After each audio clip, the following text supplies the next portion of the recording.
చూడండి, దేవుని వాక్యములో మనం దేవుడిని ఆరాధించక పూర్వం కొన్ని వచ్చిన భాగాలు మనం జ్ఞాపకం చేసుకుని మనం దేవుణ్ణి ఆరాధిస్తాం. రోమా 8వ అధ్యాయం 28, 29 వచనాలు మనం చదువుకుంటాం. రోమా 8వ అధ్యాయం 28, 29 వచనాలు చదువుకుంటాం. రోమా 8, 28, 29 వచనాలు. దేవుని ప్రేమించు వారికి అనగా ఆయన సంకల్పం చొప్పున పిలువబడిన వారికి మేలు కలుగుటకై సమస్తమును సమకూడి జరుగుచున్నవని ఎరుగుదుము. ఎందుకనగా తన కుమారుడు అనేక సహోదరులలో జ్యేష్ఠుడగునట్లు దేవుడెవరిని ముందుగా ఎరిగెనో వారు తన కుమారునితో సారూప్యము గలవారవుటకు వారిని ముందుగా నిర్ణయించెను. తర్వాత ప్రకటన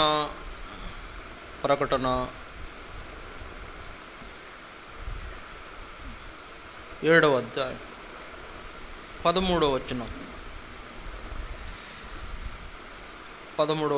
లేకపోతే 11, 12, 13 వచనాలు చదువుతాం. దేవదూతలందరూ సింహాసనం చుట్టూను పెద్దల చుట్టూను ఆ 4 జీవుల చుట్టూను నిలవబడి ఉండిరి. వారు సింహాసనం ఎదుట సాష్టాంగపడి ఆమెన్, యుగ యుగముల వరకు మా దేవునికి స్తోత్రమును మహిమయు జ్ఞానము కృతజ్ఞతాస్తుతియు ఘనతయు శక్తియు బలమును కలుగునుగాకని చెప్పుచు దేవునికి నమస్కారం చేసిరి. ఆమెన్. పెద్దలలో ఒకడు తెల్లని వస్త్రములు ధరించుకున్న ఉన్న వీరెవరు, ఎక్కడి నుండి వచ్చిరని అడిగాను. 14. అందుకు నేను అయ్యా నీకే తెలియననగా అతడు ఇలాగు నాతో చెప్పాను, వీరు మహాశ్రమల నుండి వచ్చిన వారు గొర్రెపిల్ల రక్తములో తమ వస్త్రములను ఒదుగుకొని వాటిని తెలుపు చేసుకొనిరి. ఇక్కడ వ్రాయబడిన మాటలను బట్టి ప్రభు మనతో మాట్లాడినట్లు చిన్న ప్రార్థన చేద్దాం.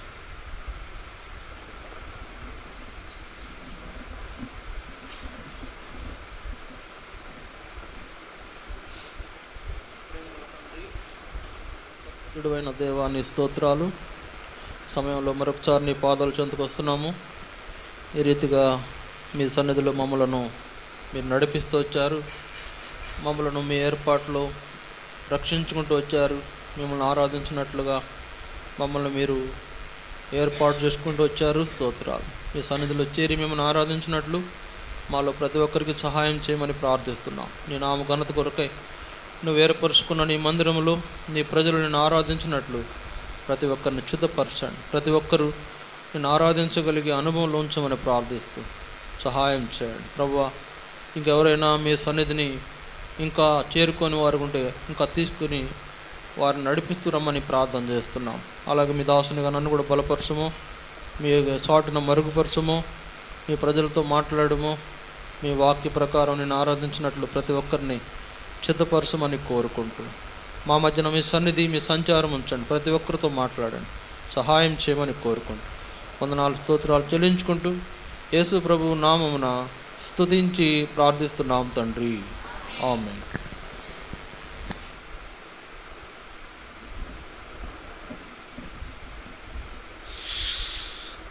ఇక్కడ రాయబడిన మాటల్లో ప్రకటన 7వ అధ్యాయంలో మనం చూస్తూ వచ్చాము. గొర్రెపిల్ల రక్తములో తమ వస్త్రములను ఉదుక్కుని వాటిని తెలుపు చేసుకున్నటువంటి వారుగా మనలను చేసిన దేవుడు కనుక అక్కడ మనం చూస్తూ వచ్చాము. 9, 10, 11, 12, 13, 15లో కూడా ఆరాధన గురించి రాయబడింది. సరే, ఏం ఆరాధిస్తున్నారంట? 9లో చూడండి. 9వ వచనం. అటు తర్వాత నేను చూడగా ఇదిగో ప్రతి జనములో నుండి ప్రతి వంశంలో నుండి ప్రజల్లో నుండి ఆయా భాషలు మాట్లాడేవారిలో నుండి వచ్చి ఎవడునూ లెక్కింపజాలని ఒక గొప్ప సమూహము కనబడెను. వారు తెల్లని వస్త్రములు ధరించుకున్న వారై ఖర్జూరపు మంటలు చేతబట్టుకుని సింహాసనం ఎదుటను గొర్రెపిల్ల ఎదుటను నిలువబడి ఏమని ఆరాధన చేస్తున్నారు? సింహాసనాసీనుడైన మా దేవునికిని గొర్రెపిల్లకును మా రక్షణకై స్తోత్రం అని మహాశబ్దముతో ఎలుగెత్తి ఆరాధించారు. కాబట్టి ఇలాంటి అనుభవంలో మనం ఉండాలి అని దేవుడు కోరుతున్నాడు. ఆయన మనకు చేసిన రక్షణ కార్యాన్ని బట్టి, ఆయన మనకు ఇచ్చిన రక్షణ వస్త్రాలను బట్టి మనము దేవుణ్ణి ఆరాధించేవారుగా ఉండాలని దేవుడు కోరుతున్నాడు. చూడండి, ఇక్కడ రాయబడిన మాటల్లో మనకేమర్థం? వారు తెల్లని వస్త్రములు ధరించుకున్నవారు. వారు తెల్లని వస్త్రములు. చూడండి, యేసు ప్రభు సారూప్యములోనికి మనం మారాలి. యేసు ప్రభు సారూప్యంలోనికి మనం మారాలంటే మనలో ఏ విధమైన కళంకము, డాగు, మత్స లేకుండా ఉండుట కొరకై యేసు ప్రభు ఏం చేశాడు? కలువరి శిలువలో మన నిమిత్తమై తన రక్తాన్ని కార్చి మనల్ని రక్షించుకున్నాడు. అందుకని ఆయన తను తాను మన కొరకు అప్పగించుకుంటూ వచ్చాడు. ఎఫెసీ 5:25-27 వచనాల్లో రాయబడిన మాటల్లో తన ఎదుట మనల్ని నిలబెట్టుకోవాలని ఆయన మన కోసం ఏం చేశాడు? ఆయన మనలను పవిత్రపరిచి, పరిశుద్ధపరిచి, ముడత అయినను, కళంకమైనను, మత్స అయినను, అది మరి ఏదైనా లేకున్నట్లు మనల్ని చేశాడు. చిలువ రక్తము చేత మనలను పవిత్రపరిచి పరిశుద్ధపరిచాడు. ఆయన ఏర్పాటులో మనము రక్షించబడిన అనుభవము మనకు దేవుడు అనుగ్రహిస్తూ వచ్చాడు. సరే, ఇక్కడ తలంపు ఏంటంటే ప్రియులారా, మనం ఆయన సారూప్యంలోనికి ఆయన వలె మారాలి అనేది దేవుని యొక్క ఉద్దేశం. అందుకే ఆయన నిర్ణయించాడు మనల్ని ఆయన సారూప్యంలో మనం మార్చబడడం కొరకై మనలను ఆయన నిర్ణయించాడు. కాబట్టి అలాంటి అనుభవంలో మనం తెల్లని వస్త్రములు ధరించుకున్న వారమై మా దేవునికి, మా రక్షణకై స్తోత్రములని ఆరాధించవలసిన వారు ఉన్నాము అనేది అక్కడ వాక్యం ద్వారా మనకు అర్థమవుతున్న విషయం. సరే, కొన్ని పరిస్థితులు మనం చూస్తాం మన జీవితంలో సంభవించిన కొన్ని విషయాలను మనం అంటే ఏ అనుభవాల్లో నుంచి, ఎలాంటి పరిస్థితుల్లో నుంచి మనం రక్షించబడి ఆయన కుమారుని యొక్క పోలికగా మారుతూ వచ్చామో, లేకపోతే ఆయన ఇచ్చినటువంటి తెల్లని వస్త్రములు ధరించుకొని ఆ వస్త్రములు ధరించుకున్న వారమై దేవుడిని ఎలా ఆరాధించే అనుభవంలోకి వచ్చామో కొన్ని సంగతులు మనము జ్ఞాపకం చేసుకుంటాం. చూడండి, మొదటిదిగా ఆదికాండం 3వ అధ్యాయం. ఆదికాండం 3వ అధ్యాయము 7వ వచనం చూడండి. ఆదికాండం 3వ అధ్యాయము 7వ వచనం. ఆదికాండం 3వ అధ్యాయం 7వ వచనం.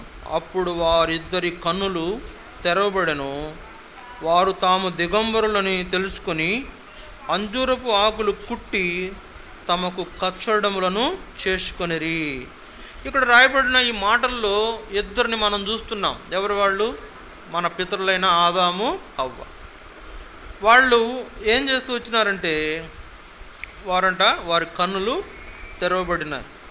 వారి కన్నులు తెరవబడి వారు తాము దిగంబరులమని తెలుసుకుంటూ వచ్చారు.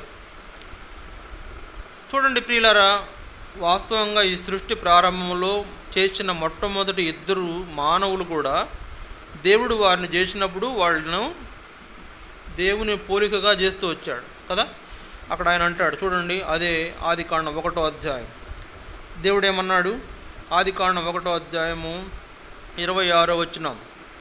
ఆదికాండం 1వ అధ్యాయం 26వ వచనం. దేవుడు మన స్వరూపమందు మన పోలిక చొప్పున నరులను చేయుదుము.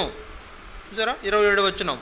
దేవుడు తన స్వరూపమందు నరుని సృజించెను, దేవుని స్వరూపమందు వారిని సృజించెను, స్త్రీని గాను పురుషుని గాను వారిని సృజించెను. దేవుడు మానవుణ్ణి తన పోలికగా నిర్మాణం చేస్తాడు, సృజించాడు. తన పోలిక నిర్మించినటువంటి ఈ మానవుడికి దేవుడు జీవించే జీవితం అంటే వాళ్ళకి ఇచ్చిన జీవితంలో వాళ్ళకి ఇచ్చినటువంటి రూపం ఏంటంటే దేవుని యొక్క రూపం. మన పోలికగా వారిని చేస్తాము అని చెప్పిన దేవుడు తన పోలికలోనే వాళ్ళను చేస్తూ వచ్చాడు. అయితే వాళ్లకు చూడండి, అదే 1వ అధ్యాయము 2వ అధ్యాయము 25వ వచనంలో ఒక మాట ఉంది. వాళ్ళని చేసినప్పుడు వాళ్ళు ఎలా ఉన్నారో మనం చూద్దాం. 2వ అధ్యాయము 25వ వచనం. అప్పుడు ఆదామును అతని భార్యయు వారిద్దరూ దిగంబరులుగా నుండిరి, అయితే వారు చిగ్గు ఎరుగక ఉండిరి. చూసారా? దేవుడు వాళ్ళని చేసినప్పుడు వాళ్ళిద్దరు కూడా దిగంబరులు. అయితే ఏంటంటే వాళ్ళకు చిగ్గు తెలియదు. చిగ్గు తెలియదు. చిగ్గు తెలియకుండా వాళ్ళు దిగంబరులుగా ఉండేవాళ్ళు. మొట్టమొదటి మన సృష్టిలో ఉన్నటువంటి మొట్టమొదటి ఈ మనుషులిద్దరూ కూడా చిగ్గు తెలియని వారు దిగంబరులుగా ఉన్నారు. అంటే వాళ్ళకు సిగ్గు తెలియని కారణం ఏంటంటే దేవుడు తన స్వరూపమందు తన వలే వాళ్ళని చేస్తూ వచ్చాడు. అందువలన వాళ్ళకు ఆ పరిస్థితి ఎదురవ్వలేదు. సిగ్గుపడాల్సినటువంటి పరిస్థితి వాళ్ళకు ఎదురవ్వలేదు. అయితే ఇప్పుడు 3వ అధ్యాయం 7వ వచనం వచ్చేసరికి వాళ్ళిద్దరికి ఏమర్థమైంది? మేము దిగంబరులమని వాళ్ళు తెలుసుకుంటూ వచ్చారు. దిగంబరులము అని వాళ్ళు ఎప్పుడు తెలిసింది చెప్పండి? 7వ వచనం మొదట్లో వారి కన్నులు ఏముంది? అప్పుడు వారిద్దరి కన్నులు తెరవబడెను. సరే, ఇక్కడ వాళ్ళు ఏదేనులో దేవుడు వాళ్ళని తయారు చేసిన తర్వాత దేవుణ్ణి మాత్రమే చూడడము తెలిసిన వాళ్ళు, దేవుణ్ణి మాత్రమే చూసిన వాళ్ళు, దేవుని మాట మాత్రమే వినేటువంటి వాళ్ళు, దేవుని మాట ప్రకారమే నడుచుకునేటువంటి వాళ్ళు. ఇప్పుడు ఏమైందంటే వాళ్ళకు అలాంటి జీవితంలో వాళ్ళకు దిగంబరులని వాళ్ళకు తెలియలేదు, వాళ్ళకు చిగ్గుపడాల్సిన పరిస్థితి రాలేదు. కనుక వాళ్లకు అలాంటి గొప్పదైనటువంటి పరిస్థితిని దేవుడు వాళ్ళకి ఇస్తే వాళ్ళు ఏం చేశారు చెప్పండి? వాళ్ళు దేవునికి విరోధంగా పాపం చేశారు. ఇప్పుడు ఏమవుతుందంటే 7వ వచనంలో వాళ్ళిద్దరి కన్నులు తెరవబడినప్పుడు తాము దిగంబరులమని తెలుసుకొని ఏం చేశారు? వాళ్ళిద్దరిని ఒకళ్ళొకళ్ళు హేళన చేసుకోవడం మొదలెట్టారు. దిగంబరత్వం ఎవరైనా హేళన గురవుతారు కదా, ఎవరైనా హేళన చేస్తారు. కనుక వాళ్ళిద్దరూ ఒకళ్ళనొకళ్ళు హేళన చేసుకోవడం మొదలుపెట్టిన పరిస్థితి. అందుకని ఏం చేశారు? వాళ్లకు ఏం చేశారంట? 7వ వచనం అంజూరపు ఆకులు కుట్టి తమకు కచ్చడములను చేసుకొనిరి. కనుక మానవుడు పాపం చేయటం ద్వారా వచ్చిన ఈ పరిస్థితి ఏంటంటే చిగ్గుపడాల్సిన పరిస్థితిలో పడినాడు. మానవుని యొక్క పాపము మానవుడు చిగ్గుపడే పరిస్థితిలోకి పడిపోవటానికి కారణమైంది. మానవుని తప్పిదం మానవుడు చిగ్గుపడడానికి కారణమైంది. కాబట్టి అంతకుముందు చిగ్గు లేనివాడు ఇప్పుడైతే మాత్రం చిగ్గుపడుతున్నారు. చిగ్గు తెలిసింది వాళ్లకు. అందుకే వాళ్ళు అంజూరపు ఆకులతో వారికి కచ్చడములు చేసుకున్నారని వ్రాయబడింది. కాబట్టి చూడండి, మానవుని యొక్క పాపము వాళ్ళ చిగ్గుపడడానికి కారణమైంది. మానవుని యొక్క తప్పు వాళ్ళు చిగ్గుపడడానికి కారణమైంది. సరే, ఈ పరిస్థితుల్లో ఉన్నప్పుడు వాళ్ళకి అర్థమైంది మేము దిగంబరులము. వాళ్ళ ప్లాన్ వాళ్ళు చేసుకుంటున్నారు. కానీ దేవుడు ఏం చేశాడు చెప్పండి? వాళ్ళకి అక్కడ వాళ్ళని దర్శించి వాళ్ళతో మాట్లాడుతూ ఏమన్నాడు దేవుడు?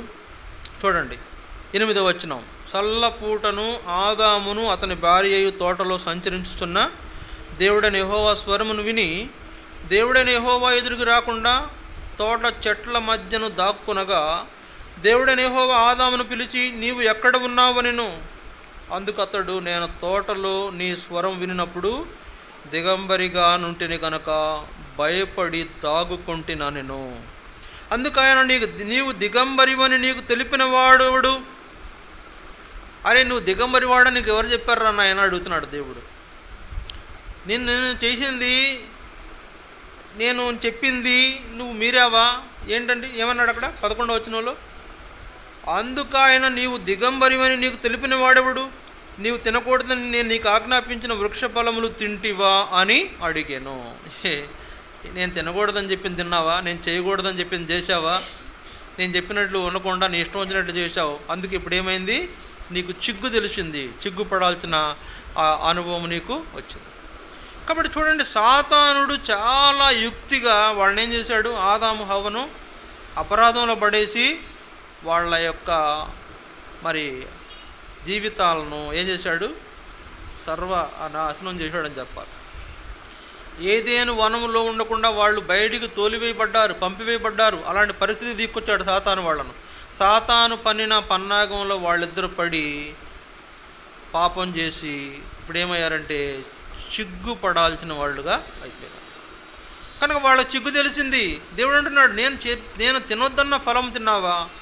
నేను చేయొద్దన్నది చేశావా? చూడండి, దేవుడు మానవుడిని ఎలా ఉండాలని కోరుతాడో అలా ఉండకోకుండా ఇంకొకలాగా ఉండే ప్రయత్నం చేయడమే ఈ తప్పిదం, పాపం. ఈ పాపమే వాడు చిగ్గుపడడానికి కారణమైంది. మానవుడు ఈ దినాల్లో చిగ్గుపడడానికి కారణం ఏంటంటే వాని యొక్క పాపమే. చూడండి, ఇక్కడ వ్రాయబడిన మాటలను బట్టి దేవుడు వాళ్ళను గద్దించి వాళ్ళను హెచ్చరిక చేశాడు. వాళ్లకు కఠినంగానే కొన్ని పరిస్థితులు వాళ్ళ జీవితాల్లో అనుభవంలోనికి తీసుకొచ్చి ఏం చేశాడు? 21వ వచనంలో, ఆదికాండం 3:21, దేవుడైన యెహోవా ఆదామునకును అతని భార్యకును చర్మపు చొక్కాయిలను చేయించి వారికి తొడిగించాడు. ఏం చేశాడు దేవుడు? చర్మపు చొక్కాయిలను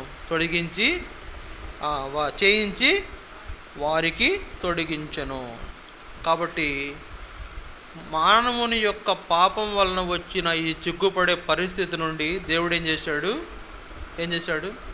కాపాడాడు.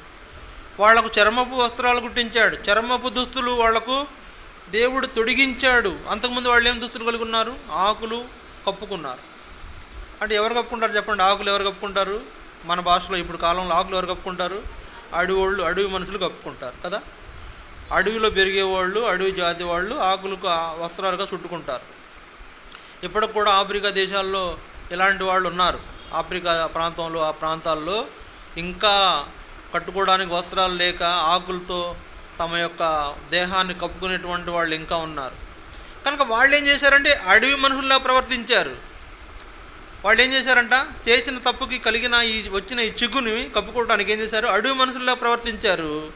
అయితే దేవుడు వారిని ఏం చేశాడు? హెచ్చరిక చేసి వాళ్ళ జీవితంలో కొన్ని పనిష్మెంట్లు ఇచ్చాడు. ఎవరికి? ముగ్గురికి, పాముకి, సర్పానికి పనిష్మెంట్ ఇచ్చాడు, ఆదాముకు పనిష్మెంట్ ఇచ్చాడు, హవ్వకు కూడా పనిష్మెంట్ ఇచ్చాడు. సర్పంకు ఇచ్చిన పనిష్మెంట్ ఏంటి? ఇకపై నీవు నేలపై పాకుసు మన్ను తిందువు అని అన్నాడు. హవ్వకు ఇచ్చిన పనిష్మెంట్ ఏంటి? నీవు ప్రసవ వేదనతో బిడ్డల్ని కంటావు అని చెప్పాడు. ఆదాముకి ఇచ్చిన పనిష్మెంట్ ఏంటి? నువ్వు చెమటోడిచి సేద్యం చేసి బ్రతకాలరా నాయన అని చెప్పాడు. చెప్పి ఆయన వాళ్ళను వదిలేలా. వాళ్ళకి ఏం చేశాడు? చర్మపు వస్త్రాలను తొడిగించాడు. కనుక ఇక్కడ మానవుని యొక్క పాపము వాళ్ళకి చిగ్గును తీసుకొచ్చింది. మానవుని యొక్క పాపం వాళ్ళు చిగ్గుపడడానికి కారణమైన ఈ సందర్భంలో దేవుడు వాళ్ళ చిగ్గు పోకుండా కాపాడి, అంటే చర్మపు వస్త్రాలను ధరింపజేసిన ఆ స్థితి మొట్టమొదటి మన పూర్వీకులు ఎవరు? వాళ్ళు మన తాత ముత్తాతలు ఆదాము హవ్వల జీవితంలో మనము చూస్తున్నాం. వాళ్ళు చిగ్గు తెలియని వాళ్ళు చిగ్గుపడే పరిస్థితులు పడ్డారు. దానికి కారణం వాళ్ళ పాపమే. వాళ్ళను దేవుడు ఏం చేశాడు? వాళ్ళని అలా వదిలిపెట్టక వాళ్లకు చర్మపు వస్త్రాలు చేయించి వాళ్లకు తొడిగించాడు. వాళ్ళకి ఏం చేశాడంట? అక్కడ చూడండి, 23వ వచనం, దేవుడైన యెహోవా అతడు ఏ నేల నుండి తీయబడినో దాన్ని సేద్యపరుచుటకు ఏదేను తోటలో నుండి అతన్ని పంపివేశాను. ఏదేను తోటలో నుంచి పంపివేశాడు దేవుడు. చూసారా? అంటే ఈ చేసిన ఈ పొరపాటు వాళ్ళకి ఏమైంది చెప్పండి? ఏదేనంటే ఏదేను తోట దేనికి చూసినా పరదైసుకు సూచన.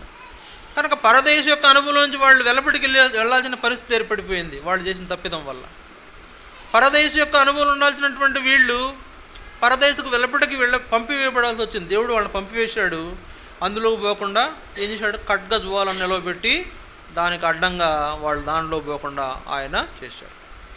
దేవుడు ఏం చేశాడంటే నీకు పరదేశం ఇచ్చి చక్కగా హాయిగా ఉండరు నాయన, హాయిగా బ్రతకరాబాబంటే వీడేం చేశాడు? పాపం చేసి దేవుని విరోధంగా ప్రవర్తించడం ద్వారా చిగ్గుపడే పరిస్థితుల్లో పడిన దేవుడు ఈ వ్యక్తిని ఏం చేశాడు? చిగ్గుపడాల్సిన పరిస్థితులు ఉన్న ఈ ఆదామును అతనికి చర్మపు చొక్కాయి తొడిగించి ఏదేనులో నుంచి బయటికి పంపించాడు. అంటే పరదేశం నుండి వెల్లపటికి త్రోచివేయబడినాడు ఆదాము. కనుక ఇలాంటి పరిస్థితుల్లో మన జీవితం, ఇలాంటి పరిస్థితుల్లో మన యొక్క బ్రతుకు, మన యొక్క ఆ యొక్క జీవిత విధానం ఉన్నప్పుడు మనం కూడా ఇలాంటి అనుభవంలో ఆ యొక్క పరదేశును పోగొట్టుకున్నటువంటి వాళ్ళముగా మనం ఉన్నాము. ఏదేను పోగొట్టుకున్నారంటే పరదేశం పోగొట్టుకున్నట్టే. కనుక అలాంటి పరిస్థితులు వాళ్ళు పడడానికి కారణం ఏంటంటే వాళ్ళ యొక్క పాపం. కనుక అలాంటి పరిస్థితులు ఉన్నటువంటి వీళ్లకు దేవుడు ఏం చేశాడు? కొంత సహాయమే చేశాడు. వాళ్ళకు సహాయమే చేశాడు. వాళ్ళని ఏం చేశాడు? వాళ్ళకు వస్త్రాలు కుట్టించి తోట వెలుపటికి వాళ్ళను పంపించేశాడు.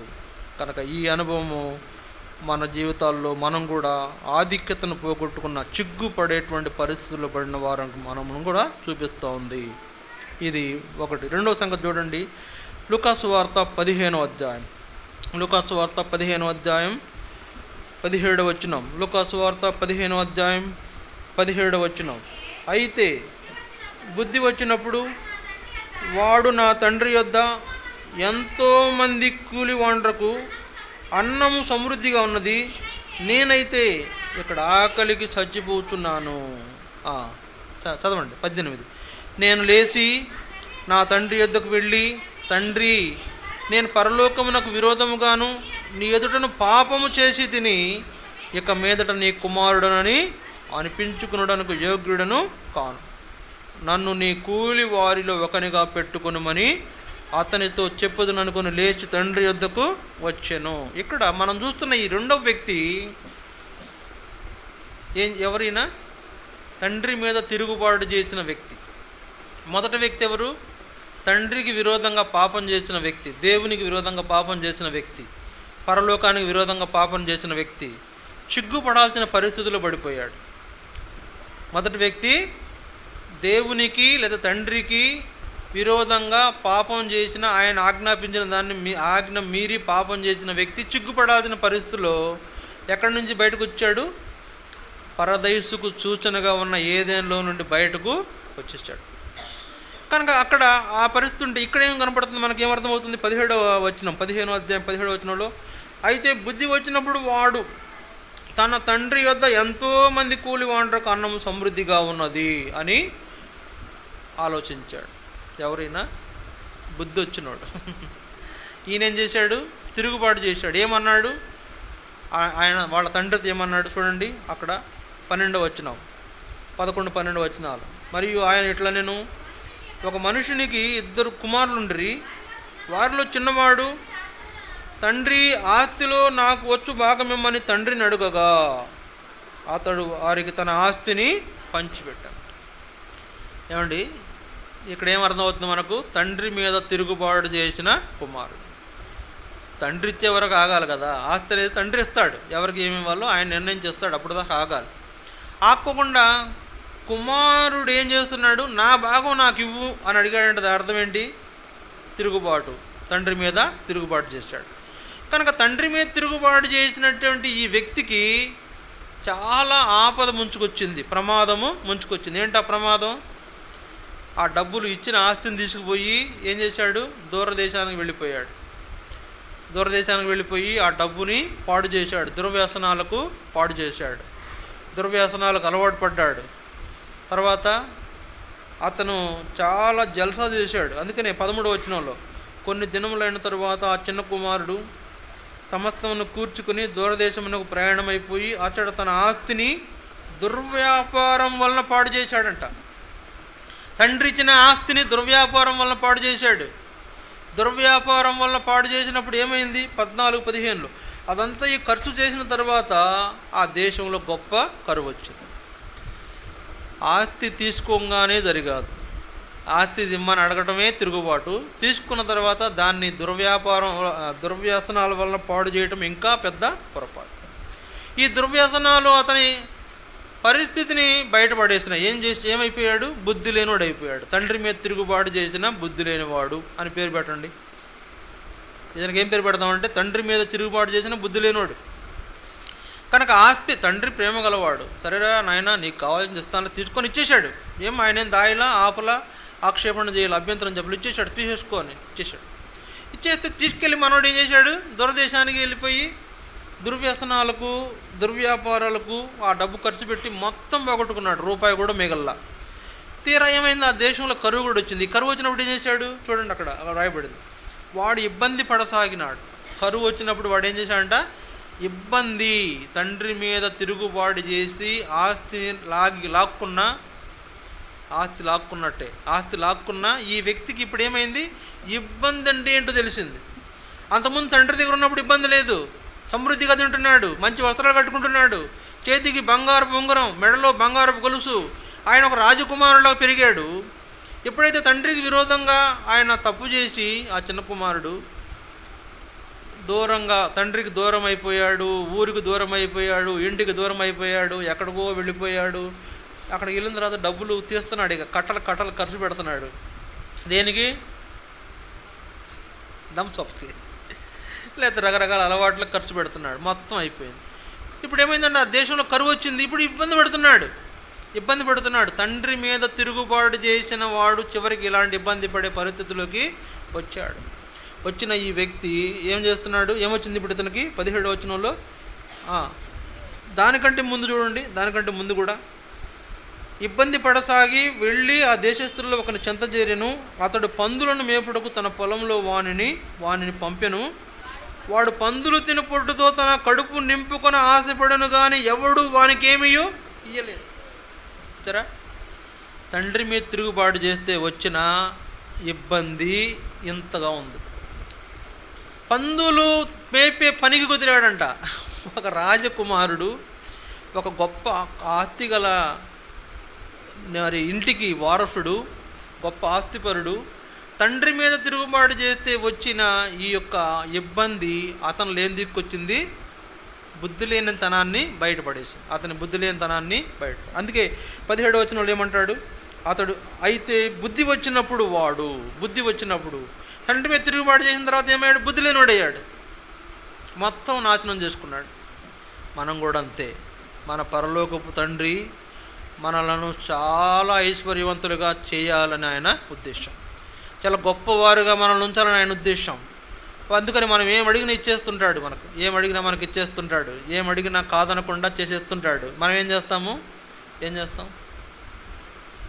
ఆయనకి ఇవ్వాలని ఆయన తెలుసు. ఇది నీదేరా నాయన, ఎప్పటికైనా నీదే, నువ్వే అనుభవిస్తావంటే లేదు నాకు ఇచ్చే అని చెప్పేసి లాగేసుకుంటాము. తిరుగుబాటు అయితే ఇప్పుడు ఇచ్చిన దాన్ని దుర్వ్యాపారం వల్ల పాడు చేయడము ఇంకా గొప్ప ఇబ్బందికరమైన పరిస్థితికి అతను నెట్టింది.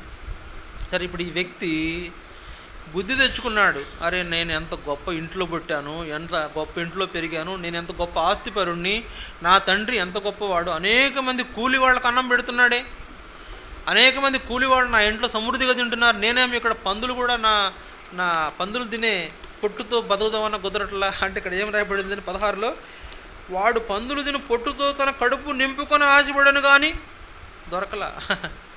పందులు తినే పొట్టుతో బతుకుతాం అనుకున్నాడు అంట అబ్బాయి. కనుక తండ్రి మీద తిరుగుబాటు చేసిన ఈ బుద్ధి లేనివాడు పందులను మేపేవాడు అయిపోయాడు. కనుక ఈ స్థితి మనం ఏం చూపిస్తుందంటే ప్రియులారా, దేవుడు మనకు అన్నీ ఇచ్చాడు, అన్నీ ఇస్తాడు. అయితే మనం ఏం చేస్తామంటే ఆ ఇచ్చినవన్నీ నాశనం చేసుకొని మనం ఏం చేస్తాము? పాట ఉంది, నీ రక్తమే ఏం పాట ఏముంది ఆ పాటలో? పందివలే తిరిగిన నన్ను, కుక్కవలే తిరిగిన నన్ను, పందివలే తిరిగిన నన్ను, కుక్కవలే తిరిగిన నన్ను, ప్రేమతో చేర్చుకొంటివి ప్రభువా నీకే స్తోత్రము, ప్రేమతో చేర్చుకొంటివి ప్రభువా నీకే స్తోత్రము. చూసారా, పందులు తిను పొట్టుతో కడుపు నింపుకోవాలని ఆశపడ్డ వీనికి బుద్ధి వచ్చిందంట. బుద్ధి వచ్చినప్పుడు ఏమైంది? వాడు అంటున్నాడు, బుద్ధి వచ్చినప్పుడు ఏం ఆలోచించాడు? అరే నాయన, నేను ఎంత గొప్పవాడిని, నా ఇల్లు ఎంత గొప్ప, మా నాన్న ఎంత గొప్ప, మా ఇంట్లో అనేక మంది పనివాళ్ళు ఉన్నారు, వాళ్ళు సమృద్ధిగా తింటున్నారు, నాకేమి ఇక్కడ? ఇప్పుడు ఏమంటాడు? నేను లేచి నా తండ్రి వద్దకు వెళ్ళి, తండ్రి నేను నీకు విరోధంగా పాపము చేశాను అని చెప్పుదును అనుకుని తండ్రి దగ్గరికి వెళితే తండ్రి ఏం చేస్తున్నాడు చెప్పండి? ఏం చేస్తున్నాడు?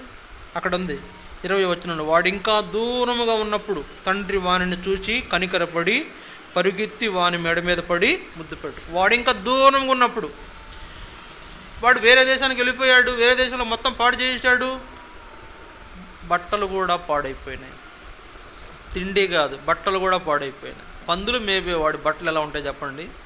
ఎలా ఉంటాయి? లాల్చీ పైజమా ఉంటుందా? పందులు మేపేవాడు బట్టలు ఎలా ఉంటుంది? ఆస్తి గలవాడు కుమారుడేమో చక్కగా ఉంటాడు, పందులు మేపేవాడు అలా ఉండడు కదా. ఎలా ఉంటాడు? మురికి బట్టలు, మురికి బట్టలు. దుర్వ్యసనము, దుర్వాసన కొడుతున్న బట్టలు. సరే, ఇప్పుడు తన యొక్క జీవితం మొత్తం నష్టపెట్టుకున్న తర్వాత తండ్రి దగ్గరికి వద్దామని బుద్ధి తెచ్చుకున్నప్పుడు తండ్రిని గమనించండి. దూరముగా ఉన్నప్పుడే, అంటే తండ్రి ఎంత ప్రేమ గలవాడు చూడండి. ఎదురు చూస్తున్నాడు, నా కుమారుడు ఎప్పటికైనా వస్తాడు, నా కుమారుడు ఎప్పటికైనా నా దగ్గర తిరిగి వస్తాడు ఎదురు చూస్తున్న తండ్రి ఏం చేశాడు? ప్రేమతో అతన్ని చేర్చుకున్నాడు. మెడ మీద పడి కౌగులించుకొని మెడ మీద పడి ముద్దు పెట్టుకొని నన్ను వ్రాయబడింది. కాబట్టి ఇక్కడ ఈ బుద్ధి లేనివాడు, ఈ కుమారుడు, తండ్రి మీద తిరుగుబాటు చేసిన ఈ కుమారుడు బుద్ధి లేనివాడైపోయి తన యొక్క జీవితాన్ని సర్వనాశనము చేసుకున్నాడు, ఆధిక్యతలన్నీ పోగొట్టుకున్నాడు. మనం కూడా అంతే. దేవుడు మనకిచ్చినటువంటి వాటిని, ఆధిక్యతలను దుర్వినియోగం చేస్తాం, దుర్వ్యసనాలకు ఉపయోగిస్తాం, దుర్వ్యాపారం చేసి నష్టపోతాం. ఇలాంటి పరిస్థితుల్లో ఉన్న మనలను మన తండ్రి, మన పరలోకపు తండ్రి ఏం చేస్తున్నాడు? ఎప్పటికైనా వస్తాడని ఎదురు చూసి వచ్చినప్పుడు ప్రేమతో చేర్చుకునే గొప్ప అనుభవము అక్కడ ఆ కుమారుడు కలిగి ఉన్నట్లు మనం కూడా అలాంటి అనుభవంలో మనల్ని కూడా ఏం చేశాడు? తండ్రి చేర్చుకున్నాడు. చూడండి, ఆయన అంటున్నాడు 21వ వచనంలో, అప్పుడు ఆ కుమారుడు అతనితో, తండ్రి, నేను పరలోకమునకు విరోధముగాను నీ ఎదుట పాపం చేశాను, పరలోకానికి విరోధంగా పాపం చేశాను. ఇప్పుడు నన్ను ఏం చేయాలా?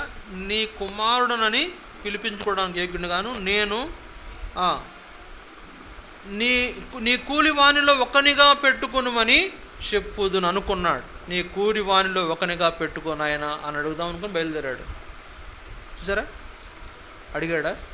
చూడండి, అందుకే 21వ వచనంలో, అప్పుడు ఆ కుమారుడు అతనితో, తండ్రి, నేను పరలోకమునకు విరోధముగాను ఎదుట పాపం చేసి ఇక మీదట నీ కుమారుడని అనిపించుకున్నటకు యోగ్యుడను కాను. నీ కుమారుని అనిపించుకునే యోగ్యత నాలో లేదు, మొత్తం పోగొట్టుకున్నాను. ఈ పరిస్థితుల్లో ఉన్న ఈ వ్యక్తి ఏమందాం అనుకున్నాడు? నీ కుమారుడు అనిపించుకోవడానికి యోగ్యుడు కనుక నీ కూలి వాళ్ళలో ఒకడుగా నన్ను చేసుకో అందాం అనుకున్నాడు, కానీ అనలా. అనే పరిస్థితి రానివ్వాల తండ్రి. అందుకే చూడండి 21లో ఏముంది? ఆ కుమారుడు అతనితో, తండ్రి, నేను పరలోకమునకు విరోధముగా ఎదుట పాపం చేసి ఇక మీదట నీ కుమారుడను అనిపించుకోవడానికి యోగ్యుడను కాననెను. సరే, అక్కడతో అయిపోయింది. నీ కూలి వానిలో పెట్టుకోమని అడగట్లా. అయితే ఏమంటున్నాడు తండ్రి? ఏమంటున్నాడు 22లో, అయితే తండ్రి తన దాసులను చూచి, ప్రశస్త వస్త్రము త్వరగా తెచ్చి వీనికి కట్టి వీని చేతికి ఉంగరం పెట్టి పాదములకు చెప్పులు తొడిగించుడి, క్రొవ్విన దూడను తెచ్చి వధించుడి, మనము తిని సంతోషపడదము. ఈ నా కుమారుడు చనిపోయి మరలా బ్రతికెను, తప్పిపోయి దొరికెనని చెప్పాను. అంతటా వారు సంతోషపడసాగిరి. సరే, మొదట మనం ఏం చూసాం? దేవునికి లేదా తండ్రికి విరోధంగా పాపం చేసి చిగ్గే ఎరగనటువంటి వాడు చిగ్గుపడే పరిస్థితుల్లో పడ్డాడు. రెండోది మనం ఏం చూస్తున్నామంటే, దేవుని మీద తిరుగుబాటు చేసి ఆస్తిని రాబట్టుకుని దాన్ని దుర్వ్యాపారం వల్ల పాడు చేసి బుద్ధి లేని వాడైపోయి ఎంతో ఇబ్బంది పడసాగిన తరుణంలో బుద్ధి తెచ్చుకొని తండ్రి దగ్గరికి వచ్చి అడుగుతున్నాడు, నేను నీ కుమారుని అనిపించుకోవడానికి యోగ్యత పోగొట్టుకున్నాను, నన్ను నీలో నీ కుమారునిగా చేసుకోవాలి, నీ దాసునిగా చేసుకోవాలి. తండ్రి ప్రేమ గలవాడు. ఆ కుమారుని చేర్చుకొని మెడ మీద పడి ముద్దు పెట్టుకొని చేర్చుకొని అతనికి ఏం చేస్తున్నాడు? ప్రశస్త వస్త్రములు వీనికి కట్టించాడు, చేతికి ఉంగరము పెట్టించాడు, పాదములకు చెప్పులు తొడిగించాడు, క్రొవ్విన దూడను వధించాడు, తిని సంతోషపడదము అని వాళ్ళందరితో కలిసి గొప్ప సందర్భాన్ని వాళ్ళు కలిగి ఉన్నారు. ఇక్కడ నా తలంపు ఏంటంటే, సంతోషపడుతున్నారు వాళ్ళు. ఎందుకంటే తిరుగుబాటు చేసి బుద్ధి లేకుండా తండ్రి మీద తిరుగుబాటు చేసి ఇప్పుడు బుద్ధి తెచ్చుకున్నటువంటి కుమారుడు తిరిగి సమకూర్చబడిన తర్వాత తండ్రికి కలిగే సంతోషము అతనికి ప్రశస్త వస్త్రములు ధరింపజేయడానికి కారణమైంది. కనుక మనం కూడా అలాంటి అనుభవంలో మనం కూడా దేవునికి విరోధంగా మనము ఆయన మీద తిరుగుబాటు చేసి ఆయన ఇచ్చిన ఆధిక్యతలను దుర్వినియోగం చేయడం వల్ల మనం పొందిన ఇబ్బందుల్లో నుంచి మనలను ఏ రీతిగా రక్షించే మన పరలోకపు తండ్రి మనల్ని గురించి ఆనందించే అనుభవము మనం ఆయన ఆరాధించే విషయాన్ని జ్ఞాపకము చేస్తుంది. అలాంటి అనుభవంలో మనం ప్రభువుని ఆరాధించవలసిన వారుగా మనం ఉన్నాం. ఇది రెండవది. మూడోది చూడండి, లూకా సువార్త 10వ అధ్యాయం. లూకా 10వ అధ్యాయం 30వ వచనం. లూకా 10వ అధ్యాయం 30వ వచనం. అందుకు యేసు, ఇట్లా నేను ఒక మనుషుడు యెరూషలేము నుండి యెరికో పట్టణమునకు దిగి వెళ్ళుచు దొంగల చేతిలో చిక్కెను. వారు అతని బట్టలు దోసుకొని అతన్ని కొట్టి కొరప్రాణముతో విడిచిపోయిరి. ఇక్కడ మూడో సందర్భం మనం చూస్తున్నాం. ఒక వ్యక్తి ఏ వ్యక్తి? యెరూషలేము నుండి యెరికో వెళ్ళే వ్యక్తి. యెరూషలేము నుండి యెరికో వెళ్ళే వ్యక్తి యెరూషలేము నుండి యెరికోకు వెళుతున్నాడంటే, యెరూషలేము నుండి యెరికో వెళుతున్నాడంటే యెరూషలేం అంటే ఏంటి? యెరూషలేం అంటే దేవుని మహారాజు పట్టణం, మన దేవుని పట్టణం. అది యెరూషలేం అంటే దేవుడు నివసించే స్థలం. తరతరములకు ఇదే నా నివాస స్థలం అని ఆయన కోరుకున్న ఆ యెరూషలేము మందిరం ఉన్న ఆ పట్టణం నుండి ఎక్కడికి వెళుతున్నాడు? యెరికోకు వెళుతున్నాడు. దాదాపుగా ఒక 25 కిలోమీటర్ల దూరం ఉంటుందంట యెరూషలేముకి యెరికోకి. ఇది యెరూషలేం అనుకోండి, ఇటు వెళ్ళాలి, యెరికోకి ఇటు వెళ్ళాలి, 23 కిలోమీటర్ల ప్రయాణం చేయాలా. అంటే ఇది అప్పర్లో ఉంది, ఇది డౌన్లో ఉంది. ఇది అప్పర్లో ఉంది, ఇది డౌన్లో ఉంది. యెరూషలేము కొండ మీద ఉంది, ఇది కొండ దిగువ భాగంలో కొంత డౌన్లో ఉంది. ఇప్పుడు అక్కడి నుంచి దిగొస్తున్నాడు. సరే, ఆ మార్గంలో ఆ దారుల్లో దొంగలు ఉంటారంట. అందుకే చూడండి, దొంగల చేతిలో చిక్కెను. ఒక మనుషుడు యెరూషలేము నుండి యెరికో పట్టణమునకు దిగి వెళుచు దొంగల చేతిలో చిక్కెను. సరే, ఇప్పుడు ఎక్కడి నుంచి ఎక్కడికి వెళుతున్నాడు మనం చూద్దాం. యెరూషలేము నుండి యెరికో. యెరూషలేం అంటే దేవుని చేతుల్లో నుండి, దేవుని యొద్ద నుండి, దేవుని యొక్క దేవుని సంబంధమైనటువంటి వ్యక్తి, దేవునికి దూరముగా వెళుతున్న ఈ వ్యక్తి ఎవరంటే, ఈ వ్యక్తి యెరూషలేము నుంచి వెళుతున్నంటే యూదుడైన ఈ వ్యక్తి యెరూషలేము నుండి యెరికో అంటే శాపగ్రస్తమైన ప్రాంతం. శాపగ్రస్తమైన ప్రాంతానికి వెళుతున్న ఈ వ్యక్తి దారిలో దొంగల చేతికి చిక్కాడు. చూడండి, ఈ లోకంలో అందరికంటే పెద్ద దొంగ ఎవరు చెప్పండి? దొంగలకే దొంగ అంటారు. ఎవరు? దొంగలకే దొంగ. దొంగలు ఎంతోమంది ఉంటారు, అది వేరే. దొంగలందరికీ దొంగ, పెద్ద దొంగ ఎవరు? అపవాది, సాతాను. అందుకే యేసు ప్రభువు అన్నాడు చూడండి, యోహాను సువార్త 8వ అధ్యాయం 46వ వచనం. యోహాను సువార్త 8:44 వచనం.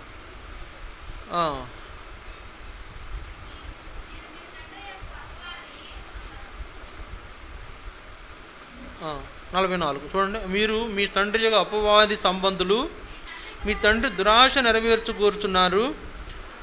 ఆది నుండి వాడు నరహంతకుడై ఉండి సత్యమందు నిలిచిన వాడు కాడు, వాని యందు సత్యమే లేదు. కాబట్టి వాడు అబద్ధం ఆడినప్పుడు తన స్వభావం అనుసరించి మాట్లాడును. వాడు అబద్ధకుడును, అబద్ధమునకు జనకుడునై ఉన్నాడు. ఇక్కడ అపవాదిని గురించి రాశారండి. ఆది నుండి వాడు నరహంతకుడు, అబద్ధికుడు. ఇంకో మాట చూద్దాం, 10వ అధ్యాయం చూడండి, పక్కనే 10వ అధ్యాయం, యోహాను సువార్త 10వ అధ్యాయం 8వ వచనం చూడండి. 8వ వచనం, గొర్రెలు పోవు ద్వారము నేనే, నాకు ముందు వచ్చిన వారందరూ దొంగలను దోసుకొని వారునయ్యున్నారు. ఎవరి దొంగ? సాతాను. కాబట్టి ఇప్పుడు దొంగ అనేటువంటి వాడు సాతానుడు. సరే, ఈ సాతానుడు దొంగల్లో పనిచేస్తాడు. తర్వాత రకరకాలైనటువంటి స్వభావాల గల వాళ్ళలో పనిచేస్తాడు. మోసగాళ్ళల్లో పనిచేస్తాడు, అబద్ధికుల్లో పనిచేస్తాడు, దురలవాట్లు చెడు అలవాట్లు గల వాళ్ళలో పనిచేస్తాడు. ఈ దొంగల్లో పనిచేశాడు. ఏమైంది ఇప్పుడు? అతన్ని ఏం చేశారంటే, దొంగల చేతికి చిక్కినప్పుడు ఏమైంది? వారు అతని బట్టలు దోసుకుని అతనిని కొట్టి కొరప్రాణముతో విడిచిపోయారంట. ఏం దోసుకున్నారు చెప్పండి? వారు అతని బట్టలు దోసుకున్నారు. అంటే అతన్ని కొట్టారు, కొరప్రాణంతో విడిచిపోయారు. చూడండి, ఈ వ్యక్తి దగ్గర అతని వస్త్రములు దోసుకున్న ఆ అనుభవం మనకేం జ్ఞాపకం చేస్తుందంటే, వస్త్రాలు దోసుకున్నారంటే ఆ రోజుల్లో వస్త్రాలు దోసుకునే దొంగలు ఉన్నారు కాబోలు, ఆ రోజుల్లో వస్త్రాలు దొంగిలించే వాళ్ళు ఉన్నారు కాబోలు, వస్త్రాలే విలువైనవి కాబోలు, ఆ రోజుల్లో దుస్తులు ఉంటేనే గొప్ప కాబోలు. కనుక ఆ దుస్తులు దోసుకుంటే వాళ్ళకి కప్పుకోవడానికి అవి ఉంటాయని దోసుకున్నారేమో చెప్పాలి. సరే, వస్త్రములు దోసుకున్నారు. వస్త్రములు దోసుకున్నటువంటి ఈ వ్యక్తి ఏం చేశారు? అతను కొట్టి కొరప్రాణంతో విడిచిపోతే ఏం చేశారు? విడిచిపెట్టేశారు కొరప్రాణంతో, అంటే చావు బతుకుల్లో కొట్టమిట్టేటట్టు వదిలిపెట్టేసి వెళ్ళిపోయారు. ఇప్పుడు ఈ వ్యక్తి, బట్టలు దోసుకునబడిన ఈ వ్యక్తి అక్కడ ముగ్గురు ఆ దారిలో మార్గంలో పడున్నప్పుడు ఆ దారిలో ముగ్గురు వెళుతున్నారు. ఒక ఆయన యాజకుడు, ఒక ఆయన లేవీయుడు, ఒక ఆయన సమరయుడు. ఒక ఆయనేమో పాస్టర్ గారు, నా భాషలో మన భాషలో చెప్తున్నాను, ఒక ఆయన పాస్టర్ గారు, ఒక ఆయన మందిరంలో పెద్ద లేకపోతే పరిచర్య చేసేటువంటి వ్యక్తి. మూడో వ్యక్తి ఎవరు? అసలు ఈ చర్చికి సంబంధం లేనివాడు, ఆ వ్యక్తికి సంబంధం లేనివాడు. మూడో వ్యక్తి సమరయుడు అని అన్నారు. కనుక ఈ అనుభవంలో అంటే ఇప్పుడు సమరయుడు అనేటువంటి ఈ వ్యక్తి, మూడో వ్యక్తి, ఏ విధముగా అతనికి సంబంధం లేని ఈ వ్యక్తి ఏం చేస్తూ వచ్చాడంటే అతన్ని పరామర్శిస్తూ వచ్చాడు. పాస్టర్ గారు పట్టించుకోలేదు, మందిరంలో బాధ్యత గలవాడు పట్టించుకోలేదు. కానీ మందిరానికి ఏ విధమైన సంబంధం లేనటువంటి వ్యక్తి, లేకపోతే దేవుని యొక్క ఎరుకోకి వెళుతున్నటువంటి వ్యక్తికి సంబంధం లేని వ్యక్తి వచ్చి ఆ వ్యక్తిని పట్టించుకున్నాడు. చూడండి, అందుకని ఇద్దరు వదిలేశారు. అక్కడ 31 వచనం. అప్పుడు ఒక యాజకుడు ఆ త్రోవను వెళ్ళుటకు తటస్థించెను. అతడు అతన్ని చూసి ప్రక్కగా పోయెను. అలాగుననే లేవీయుడు ఒకడు ఆ చోటికి వచ్చి చూసి ప్రక్కగా పోయెను. అయితే ఒక సమరయుడు ప్రయాణమయ్యే పోసు అతడు పడి ఉన్న చోటికి వచ్చి అతనిని చూచి అతని మీద జాలిపడి దగ్గరికి పోయి నూనెయు ద్రాక్షరసమును పోసి అతని గాయములను కట్టి తన వాహనం మీద ఎక్కించి ఒక పూటకోళ్ల వాని ఇంటి వద్దకు తీసుకుని పోయి అతన్ని పరామర్శించాను. మర్నాడు అతడు 2 దేనారములు తీసి ఆ పూటకోళ్ల వానికి ఇచ్చి, ఇతన్ని పరామర్శించుము, నీవు ఇంకేమైనా ఖర్చు చేసిన యెడల నేను మరలా వచ్చినప్పుడు అది నీకు తీర్చేదనని అతనితో చెప్పాను. ఇక్కడ చూడండి, ఈ బట్టలు దోచుకొనబడిన ఈ వ్యక్తిని ఎవరు పరామర్శించారు? సమరయుడు. ఒక సమరయుడు పరామర్శించాడు. ఈ సమరయుడు ఏం చేస్తూ వచ్చాడు? అతని మీద జాలిపడి దగ్గరికి పోయి నూనె ద్రాక్షరసం పోసి అతని గాయాలు కట్టాడు. ముందు అతని గాయాలు కట్టాడు, తర్వాత అతను తన గాడి మీద ఎక్కించుకొని ఒక పూటకోళ్ల వానింటికి చేర్చాడు. అతన్ని అక్కడ పరామర్శించడానికి కావాల్సిన డబ్బులు ఇచ్చాడు.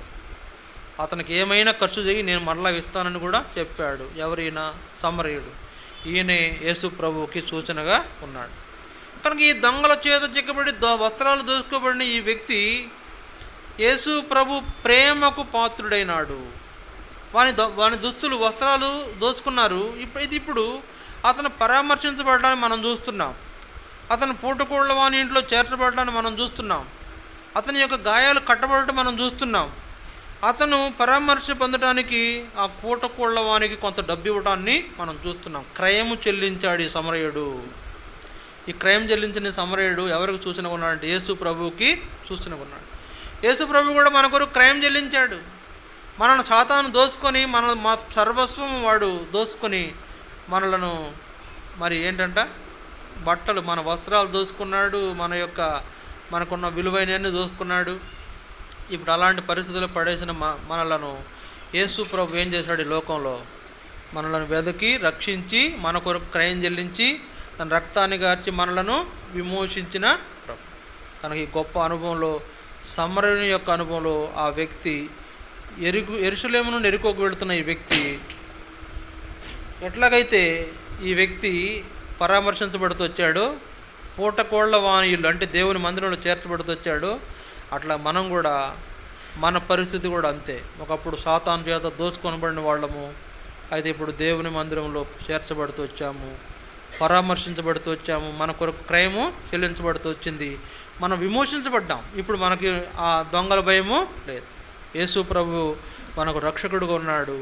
ఆయన మనం రక్షించి మన కొరకై చేసిన గొప్ప కార్యం, ఆ సమరయుని యొక్క అనుభవంలో యేసు ప్రభు చేసిన కార్యాన్ని బట్టి మనము ఏం చేయాలా? మరి వస్త్రాలు ధరింపజేయబడిన అనుభవంతో మనం తీసుకురాబడిన ఈ స్థితి మూడవ అనుభవం మనకి ఏం జ్ఞాపకం చేస్తుందంటే, ఏం జ్ఞాపకం చేస్తుంది చెప్పండి? మూడవ వ్యక్తి అనుభవం మనకి ఏం జ్ఞాపకం చేస్తుందంటే, దేవుని యొక్క చేతుల్లో నుండి, దేవుని ఏర్పాటులో నుండి తొలగిపోయిన వ్యక్తి నష్టపోయిన పరిస్థితి, తిరిగి దేవుని ఏర్పాటులోకి ఆ వ్యక్తి తీసుకురాబడిన పరిస్థితి జ్ఞాపకం చేస్తూ ఉంది. కనుక 3 సంగతులు మనం చూసాం కదా. 3 విషయాలు ఏంటి? మొదటిది ఏం చూసాము? పాపం వలన వాళ్ళు చిగ్గు తెలిసిన వాళ్ళు అయ్యారు. వాళ్ళను దేవుడు ఏం చేశాడు? వాళ్ళకు వస్త్రాలు, అంటే చర్మపు వస్త్రాలు కుట్టించి వాళ్ళను ఆ తోటలో నుంచి వెలుపటికి పంపించాడు. రెండో వ్యక్తిని మనం చూస్తున్నాం, తిరుగుబాటు చేసి బుద్ధి లేనివాడైపోయిన వ్యక్తిని మనం చూసాం. ఇప్పుడు ఈ వ్యక్తి బుద్ధి వచ్చిన తర్వాత ఏమైంది? అయ్యా నన్ను లోపలికి చేర్చుకో అని బ్రతిమాలడాన్ని చూస్తున్నాం. అప్పుడు తండ్రి చేర్చుకొని ఎలా పరామర్శించాడు, ఆదరించాడు ఆ కుమారుని. అట్లా మనం కూడా ఆదరించబడిన వారంగా ఉన్నాం. ఇక్కడ మూడో వ్యక్తిని మనం చూస్తున్నాం. దొంగల చేతికి చిక్కి వస్త్రాలు దోసుకొనబడినటువంటి ఈ వ్యక్తి ఎలాగైతే సమరీయుడి చేత మరి ఆదరించబడుతూ వచ్చాడో, పరామర్శ పొందుతూ వచ్చాడో, అట్లాగే మనం కూడా సాతాను మనల్ని దోసుకొని మన యొక్క మరి పరిస్థితులన్నీ కూడా వాడు దోసుకున్నప్పుడు వాని యొక్క దోపిడీ నుండి మనం నష్టపోయిన పరిస్థితి నుండి మనలను క్రయం చెల్లించి మనలను పూటకోళ్ళ వానింటికి చేర్చిన యేసు ప్రభు ద్వారా విమోచించబడిన ఈ స్థితి, దేవుని దగ్గర నుండి దూరం అయిపోతున్న వ్యక్తి మరలా తిరిగి దేవుని దగ్గరకు చేర్చబడిన అనుభవం మనము చూస్తున్నాం. ఈ 3 అనుభవాలు మన జీవితాల్లో ఏదో ఒక దశలో మనం అనుభవించుంటాం. ఆ కారణాన్ని బట్టి మనం ఇప్పుడు ప్రభు చేత విమోచించబడిన ప్రజలము, గొర్రెపిల్ల రక్తం చేత కడుగబడిన ప్రజలము, తెల్లని వస్త్రములు ధరించుకున్న ప్రజలము, ఆయనను మా రక్షణకర్తమైన దేవా అని ఎలుగెత్తి ఆరాధించవలసిన ప్రజలము అయి ఉన్నాం. అందుచేత అలాంటి అనుభవం కలిగి మనం ప్రభువుని ఆరాధిస్తాం. చూడండి, ఈ వాక్యాన్ని ఆధారం చేసుకుంటాం. మనం ఆయన కుమారుని సారూప్యంలోనికి రావడం కొరకు మనల్ని దేవుడు ఏం చేశాడు? మన యొక్క పరిస్థితిని ఆయన జ్ఞాపకం చేసుకుని వస్త్రములు కోల్పోయిన మనకు వస్త్రాలను ధరింపజేసి, నీతి వస్త్రాలు, రక్షణ వస్త్రాలు, తెల్లని వస్త్రాలు మనకు ధరింపజేసి ఆయన ఆరాధించే అనుభవంలోకి మనల్ని తీసుకొచ్చిన దేవుణ్ణి మనం ఆరాధించవలసిన వారుగా ఉన్నాం. ఈ వాక్యాన్ని ఆధారం చేసుకుంటాం. ఒకరి తర్వాత ఒకరు ప్రభువును ఆరాధిస్తాం. దయచేసి ఆరాధించండి, క్లుప్తంగా ఆరాధించండి, ఒకరి తర్వాత ఒకరు ఆరాధించండి.